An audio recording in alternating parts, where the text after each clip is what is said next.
try mo ring isipin na pag tumigil ka sa pag-achieve ng mga pangarap mo sa buhay dahil lang sa sinasabi ng mga negatibong tao, talo ka. Bakit?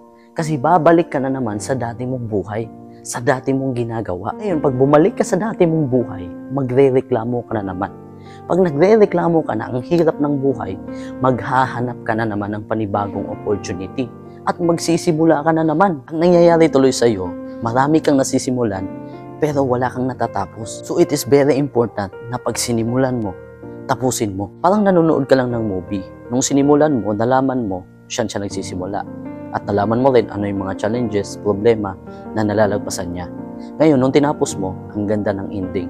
Nakikita mo na yung mga achievements niya, napanalo siya, nakakotse na siya, yaman na niya, dami na niyang pera. Kung may pangarap ka, tapos nasimulan mo na, huwag kang pumayag na hindi mo matatapos.